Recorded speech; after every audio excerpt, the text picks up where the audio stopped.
लोग। माता रानी की कृपा आप सब पर बनी रहे। इस वीडियो में मैं आपसे शेयर करने जा रही हूँ तुलसी विवाह की पूजन विधि और पूजन सामग्री। कार्तिक मास की शुक्ल पक्ष की एकादशी तिथि को माँ तुलसी का विवाह भगवान विष्णु से कराया जाता है। इस दिन भगवान विष्णु की विशेष रूप से पूजा की जाती है। ऐसा माना जाता है कि कार्तिक शुक्ल एकादशी को ही भगवान विष्णु के साथ सभी देवी देवता भी योग निद्रा से बाहर आए थे। अब मैं आपसे पूजन सामग्री शेयर कर रही हूँ। तो पूजन सामग्री में हमें चाहिए रोट, हल्दी की गांठ, जनेऊ, कमलगट्टा, कपूर, कुछ दिए, फल फूल चाहिए। अगर आप हाथ से मिठाई बना सकते हैं तो ज़रूर बनाएं। फल में आप केला, ऋतुफल जैसे आंवला है वो चढ़ा सकते हैं, सिंघाड़ा आ रहा है वो चढ़ा सकते हैं, शरीफा, सेब, आप कोई भी प्रसाद चढ़ा सकते हैं। खाने का भी योग है। साथ में श्रृंगार का सामान आपकी जो भी इच्छा है, चूड़ी, बिंदी, नेल पॉलिश, आलता, जो भी श्रृंगार का सामान आप चढ़ा सकते हैं, आपकी इच्छा शक्ति पे है वो जरूर चढ़ाएं माँ को। उसके बाद एक नारियल चाहिए चढ़ाने के लिए, फूल माला 2 माला चाहिए। गन्ना बहुत ही जरूरी है, गन्ने से मंडप बनाया जाता है, तो एक गन्ने के आप 4 टुकड़े कर सकते हैं। तो ये सब पूजा का सामान है। साथ में पूरी जरूर बनानी चाहिए, मीठी पूरी बनाई जाती है और चने की दाल और गुड़ का भोग लगाया जाता है एकादशी के दिन। सबसे पहले जहाँ पे पूजा करनी है उस जगह को साफ सुथरा करेंगे। माँ तुलसी को अगर आप चाहें तो माँ तुलसी के जो गमला है उसमें चारों तरफ गेरू लगाएंगे या पेंट कर सकते हैं। सामने रंगोली बनाएंगे और शालिग्राम भगवान या विष्णु भगवान जी को स्थापित करेंगे। बगल में एक चौकी पे पीला रंग का वस्त्र बिछाएंगे और वहाँ पे स्थापित करेंगे। आप चावल के एप्पल से भी आप रंगोली बना सकते हैं। फिर सबसे पहले हम गंगा जल से आचमनी करेंगे। गंगा जल से आचमनी करने के बाद हम पूजा विधि स्टार्ट करेंगे। सर्वप्रथम हम गणेश भगवान जी को याद करेंगे, उसके बाद हम पूजा शुरू करेंगे। बहुत से लोग शालिग्राम भगवान को बगल में नहीं रखते हैं, ऐसे ही तुलसी जी का पूजा करके विवाह करते हैं। फिर हम भगवान विष्णु की पूजा करेंगे। रोरी, हल्दी,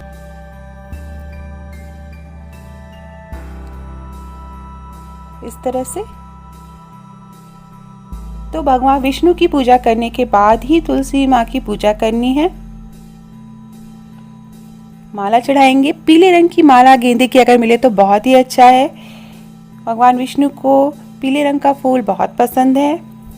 फिर भगवान विष्णु को जनेऊ चढ़ाएंगे। अगर जनेऊ सफेद रंग का है तो आप उसमें थोड़ी सी हल्दी जरूर लगा लें। चढ़ाने से पहले आप पहना सकते हैं या बगल में आप रख सकते हैं जनेऊ छुआ के भगवान विष्णु को। अब हम तुलसी माँ की पूजा करेंगे।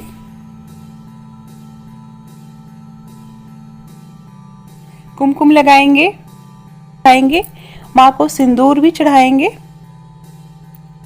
इस तरह से जो डाले हैं माँ तुलसी की उसमें हम सिंदूर लगाएंगे। 7 बार सिंदूर लगा सकते हैं आप।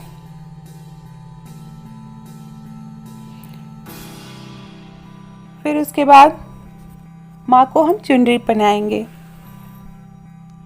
बहुत लोग माँ के लिए कपड़े सिलते हैं, लहंगा बनवाते हैं और वो पहनाते हैं, तो ये आपकी इच्छा पे है। तो चुनरी जरूर उड़ाएं।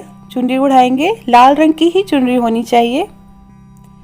माँ को फूल चढ़ाएंगे, लाल रंग का ही फूल चढ़ाया है मैंने। फूल माला पहनाएंगे। तो इस तरह से माँ तुलसी की पूजा करेंगे।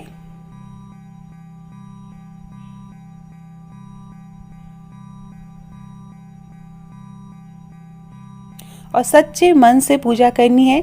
हो सके तो घर के सभी सदस्यों को पूजा में जरूर शामिल करें, बच्चों को विशेष रूप से।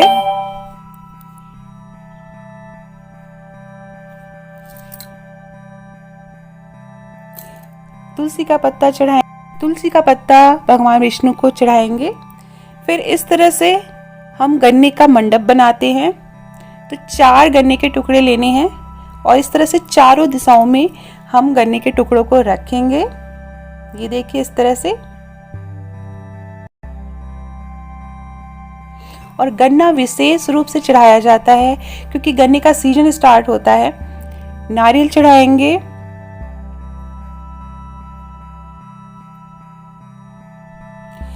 माँ तुलसी को श्रृंगार का सामान चढ़ाएंगे। जैसा कि मैंने कहा, आपकी इच्छा पे है, आप जो चढ़ा सकते हैं वो जरूर चढ़ाएं।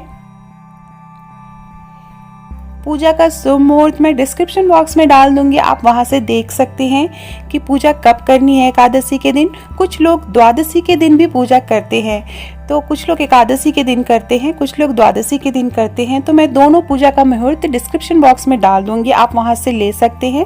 एक एक करके माँ तुलसी को श्रृंगार का सामान चढ़ाएंगे।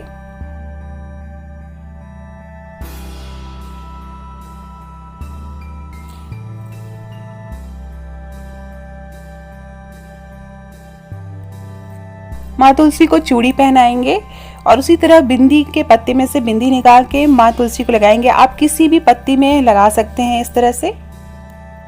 बाद में सुहाग लेना है, तो सुहाग कैसे लेना है वो मैं बताऊंगी। फिर हम माँ तुलसी को सिंदूर चढ़ाएंगे। इस तरह से हमें 5 बार सिंदूर लगाना है। माँ को सिंदूर चढ़ाएंगे। अब हमें फल फूल चढ़ाना है। हल्दी की गांठ भगवान विष्णु को चढ़ाएंगे। कमलगट्टा भगवान विष्णु को चढ़ाएंगे।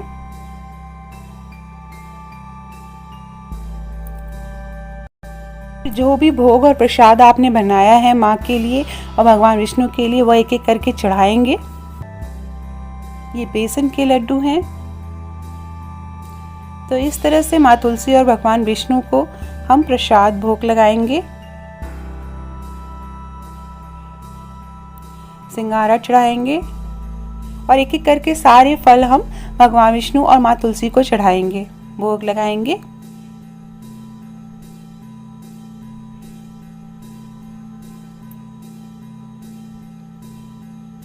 क्योंकि आंवले का सीजन है, जैसा कि मैंने बताया, तो आंवला जरूर चढ़ाना है। ये विशेष प्रसाद है। चने की दाल को भिगो के रखना है और गुड़ के साथ मिला के चढ़ाना रहता है।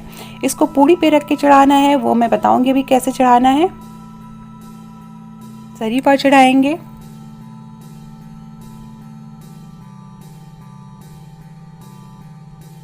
इस तरह से सारे प्रसाद फल फूल हमें चढ़ा देने हैं।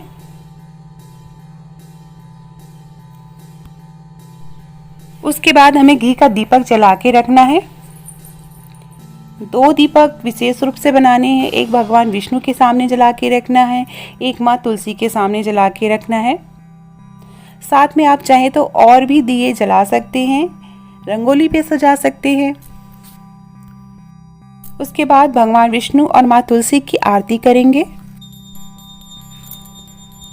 और आरती में घर के सभी लोगों को शामिल करें तो बहुत अच्छा है। उसके बाद आरती करने के बाद आरती रखेंगे और उसको आचमनी करेंगे।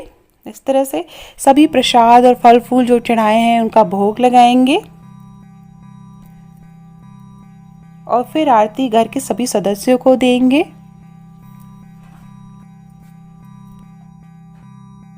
फिर इस तरह से पूड़ी लेंगे। ये मीठी पूड़ी है, चीनी डाल के बनाई जाती है और इस पूड़ी में हम चना और गुड़ रख के इस तरह से भोग लगाएंगे।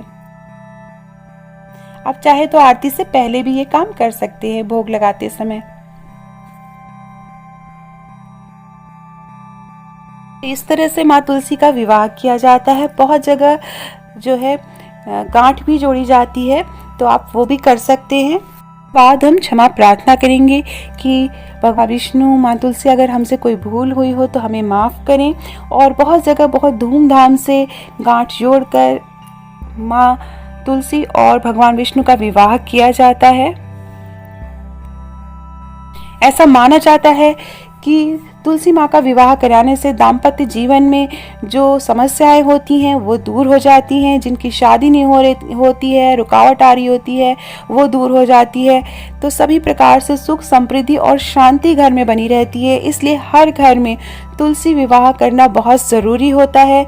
और इसी के साथ मैं ये वीडियो एंड करती हूँ।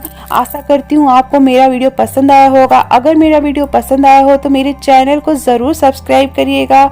बहुत बहुत धन्यवाद यह वीडियो देखने और सुनने के लिए।